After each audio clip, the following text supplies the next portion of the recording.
Antes de continuarmos a falar sobre a alimentação, aquilo que é recomendável a um atleta de alta competição comer antes de uma prova, e depois podemos prolongar as nossas recomendações, que não são minhas, são as da nossa convidada, para o estágio da nossa seleção. Queria oferecer alguns bilhetes para um espetáculo de Tony Carreira, não sei se lhe interessa, é capaz de interessar. O espetáculo é em Penafiel, no Estádio Municipal. É hoje, às 10 da noite, e temos só 20 bilhetes duplos. Agora, como é que vão poder ganhar os bilhetes? Bom, não sei, talvez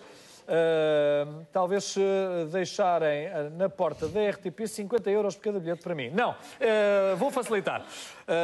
Ligam, por favor, o 227114506, 227114506. A partir deste momento, as 20 primeiras chamadas têm direito a 20 bilhetes duplos. Telefone já!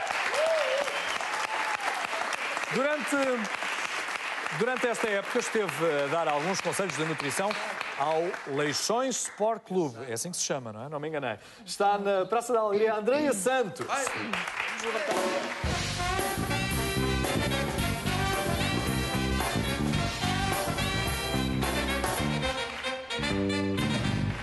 Andreia, esta é uma representação da Roda dos Alimentos, da conhecida Roda dos Alimentos. Eu, pelo menos, conheço-a bem e vou tornar a fazer perguntas sobre ela no Sabe Mais do que um Miúdo de 10 anos. Portanto, olhe bem para esta Roda dos Alimentos, porque pode daqui sair alguma pergunta para o concurso. Mas hoje estamos a falar de futebol e pergunto-lhe o que é recomendável hoje num dia de competição, com os nervos em franja, tentando os jogadores acalmar-se o mais possível. O que é recomendável eles comerem? Bom dia. Antes de mais, bom dia a todos. Realmente, esta questão da alimentação assume uma importância crucial, tendo em conta que estamos a falar de um jogo decisivo, a final da Liga dos Campeões, e pequenos pormenores poderão fazer a diferença. E a nutrição, sem dúvida, que acaba por ser um deles. A alimentação que os jogadores de futebol fazem antes do momento competitivo, sim, sem dúvida que poderá trazer uma mais-valia no sentido de evitar a fadiga precoce durante o jogo. Sendo assim, é muito importante, antes da competição, privilegiarem, sobretudo, alimentos ricos em hidratos de carbono. Isto é principalmente para desmistificar a ideia que existe em relação à proteína. Penso, sim, que entre nós existe muito o mito de que o alimento ideal para o atleta é carne e não tanto o peixe. Normalmente até se diz que o peixe não puxa carroça. Sim. Não é? Mas neste caso não é verdade. Pois, realmente a maioria das pessoas tem a percepção que a energia vem à custa dos bifes, mas não é bem assim. Daí eu decidi fazer este guia, a Roda dos Alimentos, de forma a mostrar que a quantidade que precisamos de carne, peixe ou ovos é muito pequena. Em contrapartida, devemos privilegiar o consumo de hidratos de carbono. Não só os atletas, mas a população em geral deve ingerir grande parte dos alimentos, deve ser à custa dos hidratos de carbono. Estamos a falar de batatas, de massas, de arroz... De arroz, a massa, o pão. A maioria das pessoas tem tendência a restringir muito o consumo de pão. No entanto, este grupo dos hidratos de carbono... Mas algum pão específico?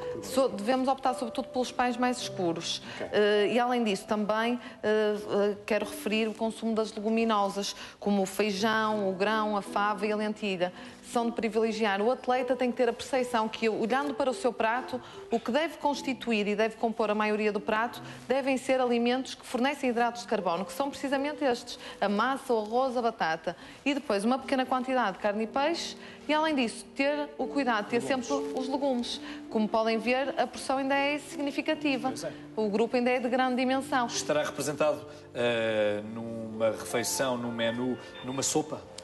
Em vez de uma salada a acompanhar o ideal é que comecem sempre a refeição com a sopa. Sim. E, além disso, que no prato tenham o cuidado de ter também os produtos hortícolas a acompanhar. Muito bem. Além disso, a sobremesa a privilegiar antes do momento competitivo deve ser a fruta. Como podem ver, também é representada aqui. Quantas horas antes? O ideal é que seja 3 horas antes do momento competitivo. Do momento competitivo? Sim. Pergunto-lhe, bebidas que se devem ingerir durante a alimentação, durante uma refeição a fazer antes de uma competição? A bebida a privilegiar deve ser a água. Imediatamente antes do momento competitivo, podem optar pelas bebidas desportivas, porque estas, além de hidratarem, e a hidratação é crucial, daí termos também a água no centro da roda, essas bebidas, além de hidratarem, têm eletrólitos, têm sódio e têm potássio. E, além disso, têm hidratos de carbono. Estes hidratos de carbono poderão ajudar a evitar a fadiga precoce durante o jogo. Acima de tudo, a partir depois dos 60 minutos, é que se faz ver quem à partida tem algumas reservas. Ainda tem algumas reservas energéticas, não é? Vinho é desaconselhável aos atletas? Em relação às bebidas alcoólicas, não existe essa polémica. Eu penso que a diferença também entre um bom atleta e um campeão está também no fator psicológico. E os nutricionistas também têm que saber lidar um bocadinho com isso. Por isso, cada jogador é um jogador, não é? Exatamente. E nós, por vezes, não devemos arruinar por completo o consumo de álcool, e, tendo em conta o jogador que temos à nossa frente, é preferível dizer-lhe beba um copinho de vinho com moderação do que reduzir por completo. O ideal é que tenham esta percepção.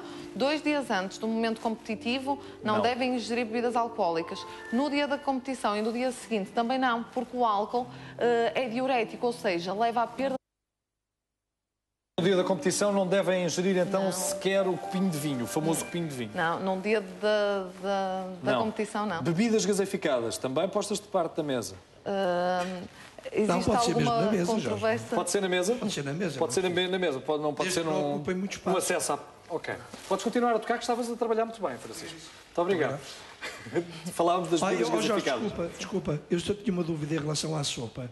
Vê lá se queres que eu te ponha a aquecer. Os jogadores que possuem bigode também estão autorizados a comer sopa? Não têm por qualquer espécie de problemas, os jogadores com bigode. Não. E mesmo aqueles com franjas grandes como a tua também podem comer, que não lhes cai cabelo para dentro da sopa. Fica descansado, Francisco. Falávamos das bebidas gaseificadas.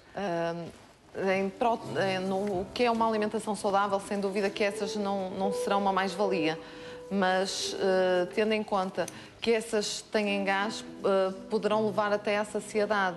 Por isso, nós estamos a falar de uma população muito específica. Claro. São atletas de alta competição, têm um dispêndio energético muito superior ao da população geral, portanto, vão precisar de mais energia.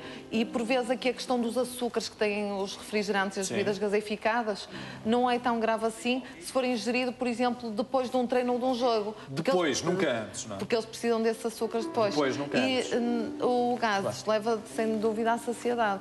Andréia, muito obrigado por ter vindo à Praça da Alegria. Esclarecermos também um pouco da alimentação que é devida a atletas de alta competição, mas eu acrescentaria a alimentação que todos devíamos seguir. Isso sou eu só que acrescento. Andréia, muito obrigado. Muito obrigado. Estamos na parte final desta primeira parte da Praça da Alegria.